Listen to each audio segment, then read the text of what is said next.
मार्च महीने की 30 तारीख, साल था 2011। चंडीगढ़ हवाई अड्डे पर सुबह 6 बजे से सभी कमर्शियल उड़ानों की आवाजाही रोक दी गई थी। आसमान में थोड़ी थोड़ी देरी पर सुखोई 30 लड़ाकू विमान चक्कर लगा रहे थे।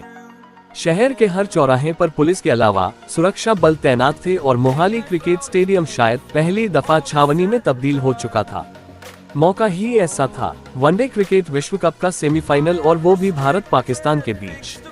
भारतीय प्रधानमंत्री मनमोहन सिंह के न्योते पर इस्लामाबाद से पाकिस्तानी पीएम यूसुफ गिलानी भी आ रहे थे मैच देखने और मनमोहन से वहीं मुलाकात करने। 2007 के T20 विश्व कप में दोनों टीमों की खिताबी भिड़ंत की यादें भी ताज़ा थीं, क्योंकि भारत ने मैच जीत चैंपियनशिप अपने नाम की थी।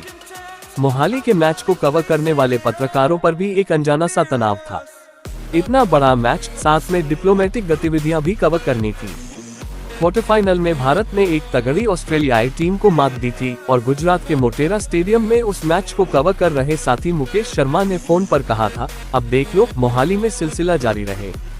BBC हिंदी डेस्क पर कवरेज की कमान थी पंकज प्रियदर्शी और वंदना के हाथ। एक ने कहा, अपडेट देने में चूकना बिल्कुल नहीं, तो दूसरी ने कहा, मेरे शहर में हो, खाली हाथ मत लौटना।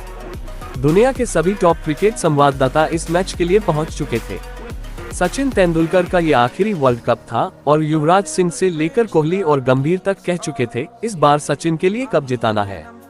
पाकिस्तानी कप्तान शाहिद अफरीदी ने मैच से पहले कहा था, मुकाबले में हम भी जान लगा देंगे।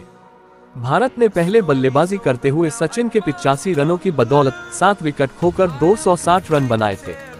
सचिन भाग्यशाली भी थे क्योंकि पाकिस्तानी फील्डरों से 4 बार उनके कैच छूटे। भारतीय गेंदबाजों ने बेहतरीन गेंदबाजी करते हुए पाकिस्तान को टारगेट से 29 रन पहले ही पवेलियन लौटा दिया। जहीर, नेहरा, मुनाफ पटेल, भज्जी और युवराज ने 2-2 विकेट लिए थे। इस हार के 1.5 महीने बाद पाकिस्तानी कप्तान अफरीदी को कप्तानी से हटा दिया गया और उन्होंने संन्यास की घोषणा कर दी। सचिन ने भी इस विश्व कप के बाद एक दिवसीय क्रिकेट को अलविदा कहा। 2012 T20 विश्व कप श्रीलंका।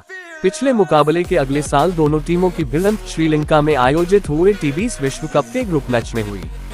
कोलंबो का प्रेमदासा स्टेडियम इतना भरा हुआ था कि शहर भर में सुबह से ही जाम लगने शुरू हो गए थे और करीब 1.5 किलोमीटर पैदल चलकर ही दर्शक पत्रकार दाखिल हो सकते थे। मैच के एक दिन पहले भारतीय टीम ने कोलंबो के एक दूसरे स्टेडियम सारा ओवल में नेट प्रैक्टिस की थी। प्रैक्टिस के दौरान इस बात पर थोड़ा तनाव दिख रहा था कि वीरेंद्र सहवाग ने नेट में बैटिंग नहीं की थी। कई पूर्व क्रिकेटरों ने गंभीर बीमारी का इलाज कर टीम में वापस लौटे युवराज सिंह की फिटनेस पर भी सवाल उठाए थे। पूरे टूर्नामेंट में मुझे तो टीम इंडिया के अंदर वो बात नहीं दिखी जो इसके पहले वाले वर्ल्ड कप में थी। लेकिन भारत पाकिस्तान का मैच तो निराला ही होता है। मैच से एक दिन पहले टूर्नामेंट कवर कर रहे सभी पत्रकारों को तत्कालीन राष्ट्रपति महिंद्रा राजपक्षे के पैलेस में डिनर पर बुलाया गया था। पूर्व पाकिस्तानी बल्लेबाज और मौजूदा PCB अध्यक्ष रमीज राजा भी वहां मौजूद थे और बातचीत के दौरान बोल उठे, इस बार टीम की गेंदबाजी के साथ साथ बल्लेबाजी पर ध्यान दीजिएगा, मैच विनर है। इमरान नजीर, कप्तान मोहम्मद हफीज और नासिर जमशेद इसी फॉर्मेट के बड़े प्लेयर हैं। बहरहाल मैच में इन तीनों खिलाड़ियों में से कोई भी खास चल नहीं सका और पाकिस्तान के 128 रनों के टारगेट को भारत ने 17 ओवरों में ही पूरा कर लिया था। विराट कोहली 78 की शानदार पारी खेलकर मैन ऑफ द मैच रहे। 2015 एक दिवसीय विश्व कप ऑस्ट्रेलिया। भारत पाकिस्तान मैचों की धूम पर क्रिकेट आयोजकों को भी पूरा भरोसा रहता है। इसी के चलते ऑस्ट्रेलिया में हुए विश्व कप में दोनों टीमों का पहला मैच आपस में हुआ।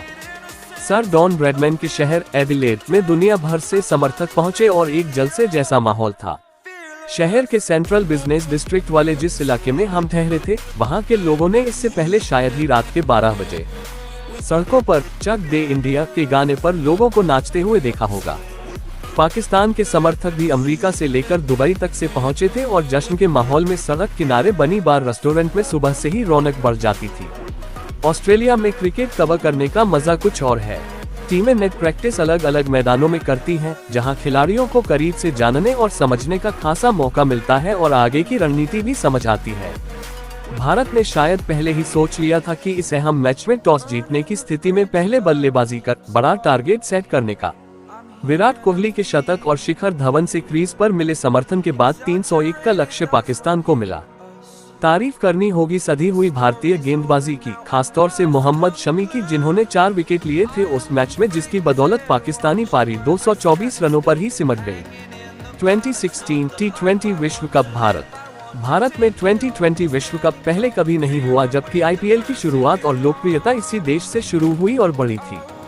जाहिर है, जब टूर्नामेंट यहां पहुंचा तो जीत की आस के साथ भारत और पाकिस्तान के फैंस को आपसी भिड़ंत का भी इंतजार था। ग्रुप 10 के मैच में दोनों का मुकाबला होना था ऐतिहासिक ईडन गार्डन मैदान में। पूर्व भारतीय कप्तान सौरव गांगुली अब तक पश्चिम बंगाल क्रिकेट प्रशासन में शिरकत कर चुके थे और खुद इस मैच से जुड़ी तैयारियों की जिम्मेदारी उनके हाथ में थी। ईडन गार्डन में दादा का जलवा ही दूसरा है। मैच के एक दिन पहले दोनों टीमें ग्राउंड के दोनों कोनों में नेट प्रैक्टिस कर रही थी और सौरव अपनी लाल रंग की मर्सिडीज कार खुद चलाते हुए स्टेडियम के बाहरी हिस्से में उतरे तो नेट्स देख रहे करीब 150 दर्शक बाहर सौरव के साथ सेल्फी खिंचाने के लिए दौड़ पड़े। कमेंट्री टीम के लोग वसीम अकरम, रमीज राजा, हर्षा भोगले वगैरह भी सौरव के साथ ही मैदान में आए और सभी खिलाड़ियों से मुलाकात हुई। विराट कोहली और रोहित शर्मा ने काफी देर तक सौरव के साथ पिच का मुआयना भी किया। मैच शुरू होने से पहले अभिनेता अमिताभ बच्चन ने 1 लाख दर्शकों के साथ राष्ट्रगान गाया और सचिन तेंदुलकर समेत सभी लोग स्टैंड से सुर मिला रहे थे।